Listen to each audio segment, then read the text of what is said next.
Hi there again, YouTube. It's the Vivian Moon you know and love here for the third part of this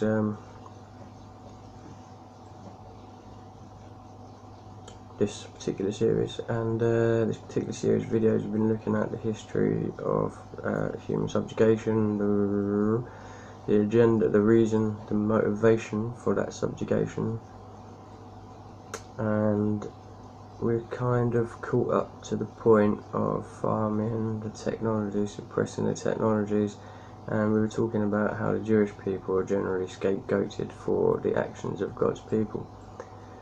However, just to revise that, so the Jewish people were a subjugated bunch of Neanderthals, and God's people captured us, started raping us, and and they said, "Oh, if you don't have them, we'll kill the other ones."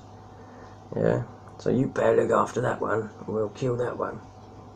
And then it was like, "Oh, if you want to get married, you have to have one with him first, because he's God's people." And so anyway, this is how Islam was created for these hybrids. So you go to Cameroon, where these Fon empires and kingdoms are.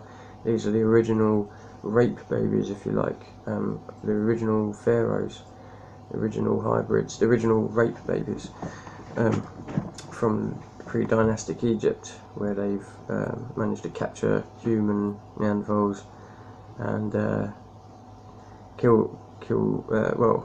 rape them, and then threaten the lives of existing children if they weren't to wet nurse certain children. So these are where the pharaohs come from. They're the rape children of ancient wars, and that's Cameroon, West Africa. This is where the Fons come from. And so I think there was actually a little bit of a falling out with some of what went on there, because some of the Ethiopian sides of this story have an issue with what has gone on with that, in a similar argument to the rest of Islam. So really we are talking about the creation of Islam here, where you have the Sunni God's people male line and a human female line,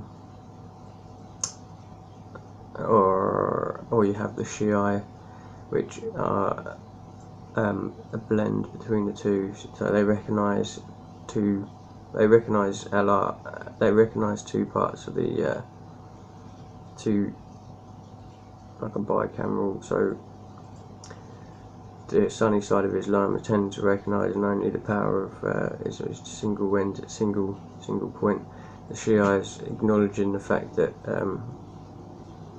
God's people have mixed with Earth's children, and that both the mixture of God's children and Earth's children and God's people should be revered. And then you've got Alawi Muslims who they have a trinity, and they think, well, God's people are holy, Mother Earth's children are also holy, and the people that are in between Mother Earth's children and God's children are also holy as well. And so they venerate all three parts of that cycle. The dominant form is Sunni Islam, and the dominant form of Sunni Islam is Wahhabi Islam, and Wahhabi Islam is essentially the more closely related you are to God as a people, as in the more curly your hair is, the darker your skin, the more rights you have over territory and mating rights within Islam. So this is why the whole veil, the way you have veils in Islam, is because, you know, a lot of the front figures in Wahhabi Islam, all Islam, Wahhabi Islam, don't look particularly African, or they're not African anyway, but they don't look like particularly alien.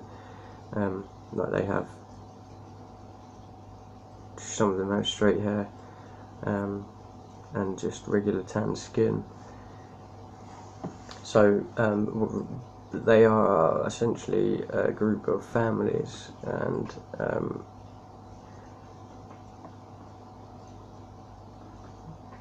if you go back to the Malian kingdom, which is about 12th century to 14th century. That's where the power is in Islam, is in West Africa. That's where God's people, with the Oxitec principle, are involved. That's where they come from. So the Niger River, I think, is like one of the places. I don't think that the Oxitec creature was, there wasn't many of them. There was very, very few of them made, and so they've had to rape and pillage their way through to get to the massive numbers they do have now. It's quite a lot of war they've been going through to get where they are now. They're very, they've got a commanding position in Africa, and to the point where we almost call all Africans that, you know, they're not. It's not all Africans that have got this Oxitec principle. If you see what I mean, there are people with dark skin and straight hair like regular mammals. That's a human organism. That's a human that evolved here in the same way that blonde hair, blue-eyed people did. But the curly hair, the kinky hair, the three legs, yeah, that is a design feature.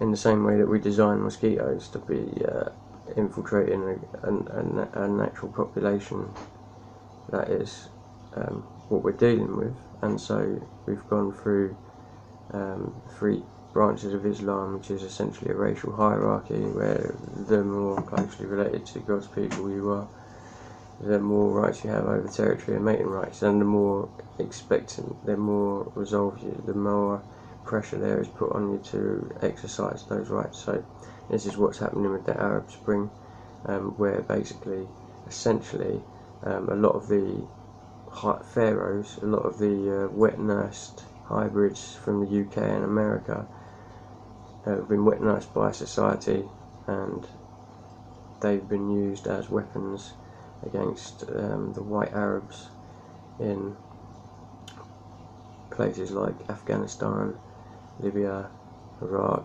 Syria, and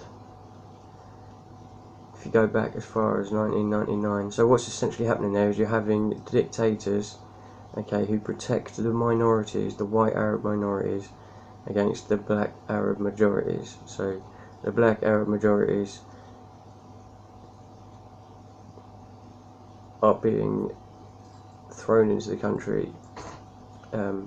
So essentially there are countries in the world where women can be forced to breed from the age of 13 or even younger, you know, and basically they can have lots of children in harems of children, and there's very little that anyone can say or do about it when they are marched into a neighbouring country and start claiming diplomatic rights to vote. So this is how you can't democratically, you can't win a democratic argument here. And so what happens next is you get a lot of the black Arab majorities who come in and then say we don't want anyone being able to access education that's a female, white Arab or black Arab. So you essentially get Saudi Arabians coming over to Syria saying bag your women up, they're not allowed to drive anymore, and we're taking over. And then the Syrian government's obviously sticking up for the people that have elected him and saying no, you're terrorists, get away. And then England goes over and shoots at or makes life very difficult for the man that's protecting the white Arab minorities. So as English taxpayers, we essentially involved in genocide in the Middle East, and that's always made it very difficult for me to integrate with the general public of this country. No offence to everyone, by the way. Yeah, I'm sure you've all had your opinions about going to war, and I'm sure you've all done your best not to pay tax into that war. And so the history, yeah, so we believe in we've seen 9/11 was used as an excuse to launch a war in the Middle East. You see, that was a whole bunch of lies. Okay, and now you see how they say what happened in World War II.